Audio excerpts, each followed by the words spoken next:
السلام عليكم ورحمة الله وبركاته. معكم رشا. الفيديو بتاعنا النهاردة هنعمل فيه أكلة مصرية بسيطة جدا بطريقة أجدادنا وبطعم بريحة زمان.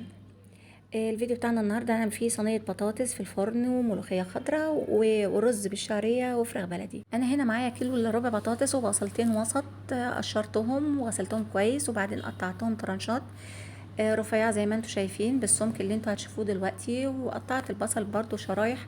في ناس ما بتحبش البصل شرايح، بيحبوا يفرموه ويحطوه في الصينية عادي برضو زي الطرنشات، بس هم عشان مش بيحبوا يدغدغوا البصل او يحسوا بطعمه قوي. هنا بقى التوابل اللي احنا هنحطها على الصلصة اثناء الفرن: معانا معلقة صغيرة من الشطة الحمراء، ومعلقة صغيرة من الزعتر، ومكعب مرق دجاج انا فرقاه بايدي، ومعلقة صغيرة كمون، ومعلقة صغيرة فلفل اسود، الملح حسب الرغبة، ومعلقة صغيرة 7 بهارات، وخمس ست حبات من الثوم المتقشر. طبعا ال7 بهارات والشطة الحمراء والزعتر والمرقة الدجاج دول ممكن يكونوا حاجة إضافية وممكن تستغنى عنهم، بس هما بيودوا صينية البطاطس في حتة تانية خالص. هنا أنا فرمت البطاطس، كنت فرمة الطماطم نص فرمة، وبعدين عشان تتشرب بس التوابل كويس، وبعدين هضيف التوابل عليها وأكمل فرم. اللهم صل وسلم وبارك على سيدنا محمد وعلى آله وصحبه أجمعين. طول ما انت واقفة كده صلي على النبي في قلبك عشان اكلك يطلع طعم وجميل زي اجدادنا ما كانوا بيعملوا. هنا انا رصصت اول طبقة من البصل وبعدين طبقة من البطاطس.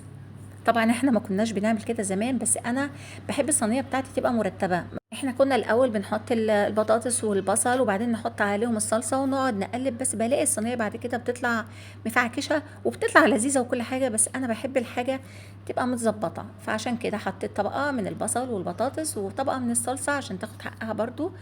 الطبقه دي تاخد حقها من الصلصه، وبعدين كملت الباقي، وبعدين حطيت بقيه الصلصه من على الوش كده الطبقه التانية، وبعدين هحط الصلصه اللي باقيه. كده انا مش هضطر اقلب الصينيه. وبعدين كده الصينيه ما فيهاش اي ماده دهنيه، عاملين على الوش هجيب معلقه زبده فلاحي. انا بحب احط زبده فلاحي، ممكن انت تحط اي ماده دهنيه عندك.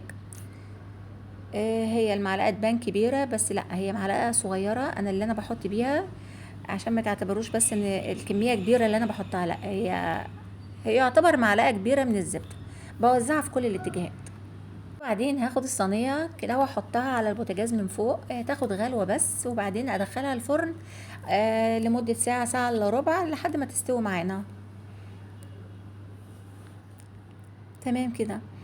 كده انا حطيتها على البوتاجاز، هتاخد غلوة معانا. انا بفرغ كده اماكن للزبدة تدخل من كل الاتجاهات عشان ما اضطرش اقلب الصينية وتتبهدل معايا. بحاول افرغ للزبدة تدخل من كل اتجاه. كده اول غلوة معانا. هي الاضاءة تبان ضعيفة بس هي الصينية شكلها بسم الله ما شاء الله لا قوة الا بالله اجمل من كده. اللهم صل وسلم وبارك على سيدنا محمد وعلى اله وصحبه اجمعين. كده هدخلها الفرن واسيبها بقى مع نفسها لحد ما تستوي. الفراخ هنا انا كنت مخرجاها من الفريزر طبعا بعد ما كنت منضفاها ونقعها في ميه بليمون. للاسف هنا القطعه بتاعه التحضيرات الشوربه، انا كنت حاطه حله وفيها ميه وورق لور وحبهان وبصله صغيره وعود كرفس، ده بيودي الشوربه في حته تانية خالص. وبعدين حطيت الفراخ لما الميه غليت وسبتها مع نفسها، بس حطيت من على وش مكعب مرق دجاج. هنا طبعا في حله وعلى النار حطيت فيها شويه زيت مع معلقه زبده صغيره، والرز كنت غسلاه. حطيت اول شويه من الرز طبعا يحمروا، وبعد ما شويه الرز دول يحمروا هنزل بكوبايه صغيره من الشعريه، وادربها مع شويه الرز دول لحد ما تحمر هي كمان وتدي لون بني فاتح شويه. ادي الشوربه يا جماعه بسم الله ما شاء الله، بعد ما صفيتها طبعا وخليتها من الحبهان واللور والمكونات اللي كنت حطاها فيها. انا هنا ضفت الشعريه وهقلبها، هفضل اقلبها شويه مع شويه الرز دول لحد ما تحمر هي كمان وتدي اللون البني الفاتح. أم، انا هنا بوريكم قد ايه الشوربه كانت صافيه. هنا كان في ورقه لوري نسيت اشيلها. وهنا معانا الرز، بعد ما احمرت الشعريه هنزل بشويه تانيين من الرز الابيض. ادي شويه تانيين وبعدين هقلبهم تقليبه كده مع بعض كلهم يتغلفوا بالزيت او الزبده، وبعدين هسقيهم بالشوربه لحد ما يوصل للوش الرز، وبعدين اقلبه تقليبه بسيطه كده واغطيه واسيبه مع نفسه يستوي. وهنا بسم الله ما شاء الله البطاطس طلعت من الفرن وكانت طعمها وريحتها ولا اروع. هي في كام بطاطسايه كده اتلسعت مني للاسف، بس هي بسم الله ما شاء الله انا ما قدرتش اقاوم بصراحه، فخدت كده حته على الماشي. يا رب الفيديو يعجبكم، يا ريت ما تنسوش دعموني بالاشتراك في القناه. وهنا في حله صاج، انا صممت ان انا اجيبها حله صاج عشان يبين لكم الشوربه قد ايه كانت رايقه. وهنا الرز معانا تمام ما شاء الله استوى.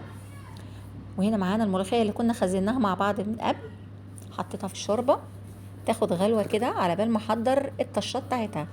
وهنا الرز بتاعنا بوريكم قد ايه هو كان مفلفل، حبايه كل حبايه لوحدها، مش ملزق خالص. بسم الله ما شاء الله ولا قوه الا بالله. وهنا معلقه الثوم ومعلقه كزبره ناشفه ومعلقه الزبده، نحمرهم كده مع بعض. ودي الطشه بتاعت الملوخيه. وهنا الملوخيه كانت ساحت في الشوربه، شايفين قد ايه الخضار بتاعها ما شاء الله ولا قوه الا بالله. انا حبيت بس اوريكم لون الملوخيه عشان ما كانتش هتبان في الحله الستانلس. وهنا التومه قربت تحمر. وهنا اوعوا تنسوا الشهقه، انا طبعا بصوت من ورا من ورا الفيديو. بسم الله ما شاء الله الريحه جايبه الشقه كلها للشارع. وهنا ابن حبيبي الصغير واقف جنبي، وطبعا عمال يقول يا ماما انا عاوز اشرب حبه. هو بيحب الملوخيه جدا، وبصراحه انا عاملاها له هو بيحبها اكتر حد في الشقه. وهنا الفيديو بتاعنا خلص النهارده، يا رب يكون الفيديو استفدتوا منه. يا ريت ما تنسوش تدعموني بالاشتراك في القناه وفعلوا الجرس على الكل. والسلام عليكم.